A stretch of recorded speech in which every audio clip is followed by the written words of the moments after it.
নমস্কার, জয় মা কালী। আমি Sharmistha Debnath, easy way learning ক্লাসেসের ইংলিশ ফ্যাকাল্টি। তোমরা সকলেই জানো যে ইজি ওয়ে লার্নিং ক্লাসেস মানে আমরা আপকামিং যে গ্রামীণ ব্যাংক আছে সেটার এক্সামের জন্য আমরা নতুন একটা সিরিজ শুরু করেছি যার নাম প্রারম্ভ। আর সেই সিরিজের আজকে ইংলিশের 3rd নম্বর ক্লাস শুরু করতে যাচ্ছি। তো তোমরা আশা করি ভিডিওটা সম্পূর্ণ দেখবে, আর যদি ভালো লাগে তাহলে অবশ্যই লাইক এন্ড কমেন্ট করে দেবে। আর যদি কারোর কোনো ডাউট থাকে তাহলে কমেন্ট সেকশনে অবশ্যই কমেন্ট করে জানাতে পারো। তাই আজকে এখন বেশি কথা না বলে ভিডিওটা শুরু করি। আর হ্যাঁ, ফার্স্টে বলে দিচ্ছি যে আমি আজকে কি পড়াবো। আজকে আমি এরর ফাইন্ডিং যেটা শুরু করেছি সেটাই চলবে, কিন্তু একটু নতুন রকম ভাবে পড়াবো, নতুন ভাবে শেখাবো যে কিভাবে ইজিলি একটা সেন্টেন্সের থেকে এরর তোমরা ফাইন্ড করতে পারবে। দেখো, আমরা যখন নরমালি রুলস পড়ি তখন কি হয়, যখন নরমালি রুলস পড়ি রুলসটা মাথায় থাকে, কিন্তু যখন এটা সেন্টেন্স দেখি ওই সেন্টেন্সের সময় কিন্তু আমরা সব গুলিয়ে যাই, তাই না? দেখবে সবাই আমরা কি করি, সেন্টেন্স দেখে ভুলে যাই যে কোন রুলসটা হবে, এটা মাথায় আসে না। তাই আমি ভাবলাম যে প্রতিটা সেন্টেন্স ধরে ধরে তোমাদের রুলস গুলি শেখানো হোক। আর এই ভিডিওটা কিন্তু এই রুলস গুলি নট অনলি ফর গ্রামীণ ব্যাংক, এটা যে কোনো ব্যাংক এক্সামের জন্য তোমরা এই ভিডিওটা দেখতে পারো, ঠিক আছে? তাই দেরি না করে ক্লাসটা শুরু করি। দেখো, এখানে আমি দুইটা সেন্টেন্স নিয়েছি। এই দুই সেন্টেন্সটার মধ্যে কি ভুল আছে, কোনটা এরর, তোমরা কিভাবে ফাইন্ড করবে তার জন্য আমি একটা রুল তোমাদের বলি। দেখবে যখন দুটা নাউন যখন দুটা নাউন একটা প্রিপোজিশন দিয়ে কানেক্টেড থাকবে, মানে দুটা নাউন আছে তার মিডলে কি আছে, একটা প্রিপোজিশন আছে, ঠিক আছে? দুটা নাউনের মিডলে প্রিপোজিশন আছে, তখন আমরা যে ভার্বটা বসাবো সেই ভার্বটা, এখন তোমরা কনফিউজড হবে যে কোন নাউনটাকে ফলো করে বসবে। এটা তো বললাম দুইটা নাউন আছে, দেখিয়ে দিই। দেখো, যেরকম ফার্স্ট সেন্টেন্সটাতে দেখো দ্য কালেকশন আছে, এটা কি, এটা একটা নাউন। অফ আছে, অফটা কি, প্রিপোজিশন। ওকে, নেক্সট এখানে কি আছে, দ্য কালেকশন অফ রেভিনিউস, এটা কি, এটাও একটা নাউন।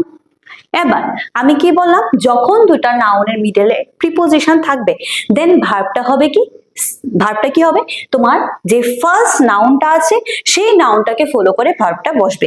মানে ফার্স্ট নাউনটাকে ফলো করবে, মানে ফার্স্ট নাউনটা যদি সিঙ্গুলার হয় সিঙ্গুলার ভার্ব হবে, ফার্স্ট নাউনটা যদি প্লুরাল হয় প্লুরাল ভার্ব হবে। আমরা সেকেন্ড নাউনটাকে ধরবো না, তাহলে এটার মধ্যে আমরা বলতে পারি যে ফার্স্ট নাউন কোনটা, এটা নাম্বার 1, দেন এটা হলো নাম্বার 2। এবার এখানে ভার্ব কোথায়, থ্রো জিএসটি না আদার টেক্সেস।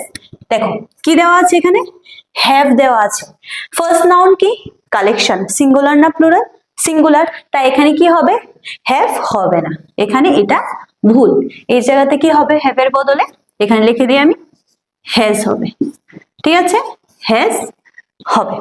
নেক্সট এই সেন্টেন্সটার মধ্যে trend of selfies, trend noun, selfies ও নাউন, এখানে প্রিপোজিশন, এখানে 1 নাম্বার নাউন 1 এন্ড নাউন 2 বলতে পারি।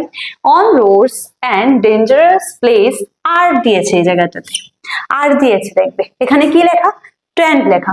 ট্রেন্ড কি, সিঙ্গুলার না প্লুরাল, সিঙ্গুলার, তাই এখানে কি হবে, ইজ হবে। ওকে, বুঝতে পেরেছো? এবার দেখো আমি এখানে 3টা সেন্টেন্স দিয়েছি, তার জন্য আমাদের একটা রুল জানতে লাগবে। তো আজকের জন্য রুল নাম্বার 2 তোমাদের বলি, যখন দুটা নাউন যখন প্রিপোজিশন দিয়ে কানেক্টেড থাকবে, ওকে, যখন দুটা নাউন একটা প্রিপোজিশন দিয়ে জয়েন্ট থাকবে তখন আমরা এই দুটা নাউন যেটা হবে এটা প্লুরাল ফর্মে হবে না, ঠিক আছে? দুটা নাউন আমাদের কি ফর্মে লিখতে লাগবে, সিঙ্গুলার ফর্মে লিখতে লাগবে, বুঝতে পারলে? তাহলে আমরা এখানে বলতে পারি আই হ্যাভ ভিজিটেড সিটিজ আফটার সিটিজ। এখানে নাউন কোথায় আছে, সিটিজ আর সিটিজ, দুটা নাউন। কি আছে মিডলে, আফটার আছে। আর আমি কি বললাম যে দুটা নাউন যখন প্রিপোজিশন দিয়ে জয়েন্ট থাকবে তখন আমরা কি ইউজ করব, তখন কি হবে, নাউন দুটোটাই কি হবে, সিঙ্গুলার হবে। ওকে, মানে সেম নাউন, কিন্তু এটাই মাথায় রাখতে লাগবে যে সেম নাউন থাকতে লাগবে। 2 এখানে লিখে দিই সেম নাউন। ওকে, সেম নাউন, নাউনটা সেম। দেখো সিটি লেখা আছে, সিটি, সিটিস লেখা আছে, তাহলে এটা সিটিস হবে না, কি হবে, সিটি, সেম থাকতে লাগবে, city, city after city in my childhood. Number 2, this company gives doors two doors. এখানে ডোরস হবে না, কি হবে, এখানে তো প্লুরাল লেখা, টু তো প্রিপজিশন, তো এখানে কি হবে, ডোর টু ডোর। বুঝতে পারলে? নেক্সট দেখো, রো আপন রো, এখানে রো আছে, রো আছে, এটা কি প্রিপজিশন। এবার ভাববে দুটো তো সিঙ্গুলারই লেখা, কিন্তু হ্যাঁ দুটোটা সিঙ্গুলারই, এটা কারেক্ট আছে, কিন্তু যখন সিঙ্গুলার নাউন হবে তখন আমরা কি জানি, ভার্বটাও সিঙ্গুলার হবে, তাই এখানে ভার্বটা কি দেওয়া আছে, ওয়ার, ওয়ার দেওয়া আছে, এটা ভুল হবে, সিঙ্গুলার ফর্ম অফ ভার্ব লেখাতে হবে, কি হবে, ওয়াজ হবে। বুঝতে পারলে? আশা করি রুলসটা সবার ক্লিয়ার হয়ে গেছে। এবার নেক্সট রুলসে চলে যায়। দেখো এখানে আরো দুটা সেন্টেন্স নিয়েছি, এবার এই সেন্টেন্সটার মধ্যে দেখি যে এরর কোথায় আছে। A recent survey suggest that, আচ্ছা এখানে কোথায় ভুল, এ রিসেন্ট সার্ভে, সার্ভেটা কি সিঙ্গুলার নাউন, তাহলে যে ভার্বটা হবে এটা কি হবে, সিঙ্গুলার হবে অবশ্যই, তাহলে এখানে কি বসাবো আমরা, সাজেস্টস।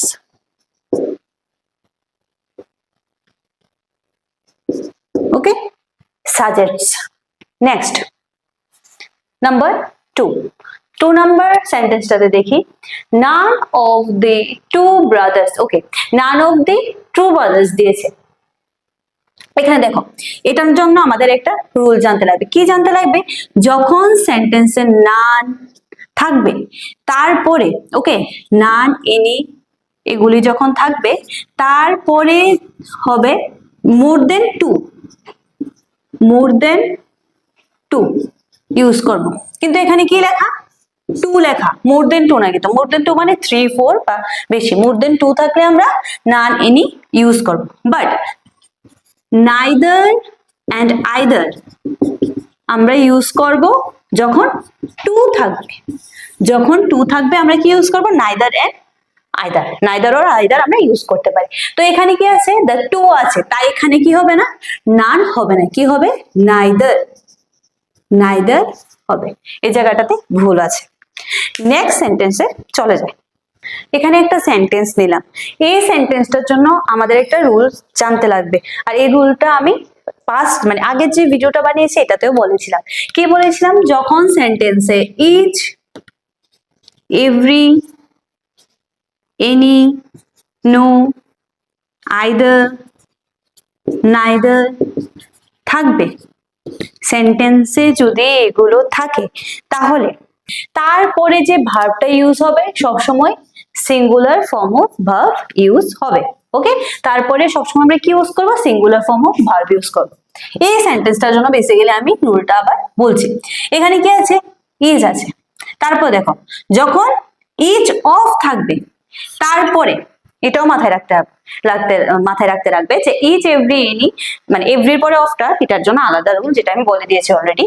এগুলি যখন থাকবে তাহলে যখন এরপরে অফ থাকবে নেক্সট আমরা প্লুরাল নাউন ইউজ করব, বাট ভার্বটা যেটা হবে সিঙ্গুলার ভার্বই হবে। নাউনটা প্লুরাল ইউজ করব বাট ভার্ব সিঙ্গুলার হবে, কেন, কারণ এর আগে অফ আছে, neither of, each of, any of. Okay, এবার দেখতে লাগবে আমাদের এখানে কি আছে, ইচ অফ আছে, তারপরে যে নাউনটা আছে সেটা কি নাউন, প্লুরাল নাউন, ক্যান্ডিডেটস আছে। নেক্সট ভার্বটা কি বসাতে হবে বললাম, সিঙ্গুলার ভার্ব বসাতে হবে, তো এখানে হ্যাভ হবে না, কি হবে, হ্যাজ হবে।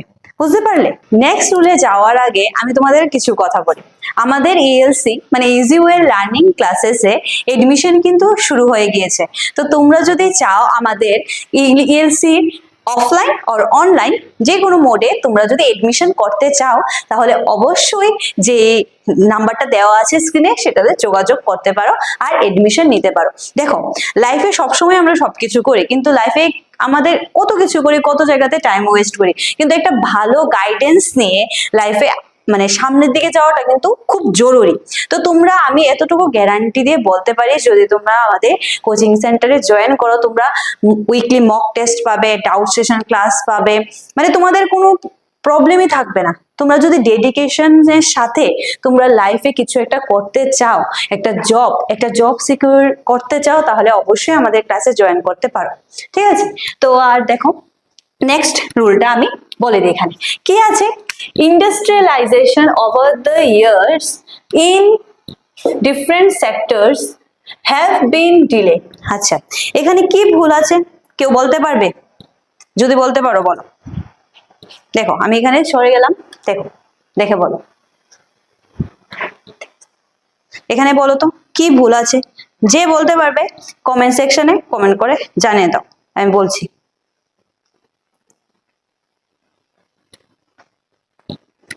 এখানে কি দিয়েছি আমি? ইন্ডাস্ট্রিয়ালাইজেশন। কি এটা? সিঙ্গুলার নাউন, তাই তো? সিঙ্গুলার সাবজেক্ট, সিঙ্গুলার সাবজেক্ট বা সিঙ্গুলার সাবজেক্ট। তাই আমরা কি জানি? ইজি, এটা একদম ইজি, তার জন্য বললাম যে তোমরা পারবে কিনা বলো।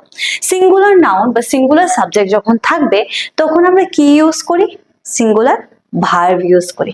তো এখানে ভার্ব কোথায়? Over the years in the different sectors কি আছে এখানে? হ্যাভ আছে। এটাই তো ভুল, হ্যাভ তো হবে না, কারণ এখানে সিঙ্গুলার সাবজেক্ট, তাই এখানে কি হবে? হ্যাজ হবে। বুঝতে পারলে? আশা করি তোমাদের ভিডিওটা ভালো লেগেছে। তো যদি তোমাদের ভিডিওটা ভালো লেগে থাকে তাহলে অবশ্যই একটা লাইক আর কমেন্ট করে দিও। আর শুধু তা না যে ভিডিওটা দেখছো হয়ে যাবে, তোমরা প্রপার নোট করবে। যা পড়াবো, যে সেন্টেন্স গুলো পড়াবো, যে রুলস গুলো বলবো ক্লাসে, সেগুলো কিন্তু নোট করতে থাকবে। একটা পেন পেপার নিয়ে বসো সামনে, নিয়ে যা পড়াচ্ছি নোট করতে থাকো। আর এই ক্লাসটাতে হয়তো কিছু ডাউট থাকতে পারে, তো তার জন্য ডাউট ক্লিয়ার করার জন্য তোমাদের যদি এছাড়া কোনো ডাউট থাকে তো অবশ্যই তোমরা কমেন্টে কমেন্ট করতে পারো। তাছাড়া আমার যে ইংলিশের ফার্স্ট এন্ড সেকেন্ড ভিডিওটা আছে সেটাও দেখবে। তো দেখলে আশা করি তোমাদের ডাউট গুলো ক্লিয়ার হয়ে যাবে। তো ভালো করে সবগুলো ভিডিও দেখো। আর না, এটা না যে একটা ভিডিওতেই তোমরা সব বুঝে যাবে এরকম কিন্তু না। এক ভিডিও দেখে তোমরা মানে 30 মার্কস ইংলিশে ইজিলি কিন্তু কভার করতে পারবে না। তোমাদের সবগুলো ভিডিও দেখতে লাগবে, সবগুলো রুল জানতে লাগবে। প্রতিটা রুলস মানে এক একটা রুলসের এক এক রকম রুলস, আমরা জানি প্রতিটা রুলস সেম না। তো তার জন্য অনেকগুলো ভিডিও আসবে সামনে তোমাদের জন্যই। তো তোমরা অবশ্যই ভিডিওটা দেখবে আর নিজেরা কিন্তু প্র্যাকটিস করতে থাকবে, কারণ প্র্যাকটিস খুবই খুবই খুবই ইম্পর্টেন্ট। জাস্ট ভিডিওটা দেখে নিলে প্র্যাকটিস করলে না হবে না, তোমাদের নিজেরও প্র্যাকটিস করতে লাগবে। যেখান থেকে বসে তোমরা যদি আমাদের ইএলসি যদি স্টুডেন্টও না হো তবুও কি হলো, মানে গুগলে যাও, অনলাইন সব জায়গাতে তোমরা বিভিন্ন এরর ফাইন্ডিং এর সেন্টেন্স পেয়ে যাবে। সেখান থেকে প্র্যাকটিস করো, ভিডিওস দেখো, ভিডিওগুলি দেখে সেখান থেকে রুলস গুলো জানো, জেনে বাড়িতে প্র্যাকটিস শুরু করে দাও। ঠিক আছে? তাই বলবো, নমস্কার, জয় মা কালী।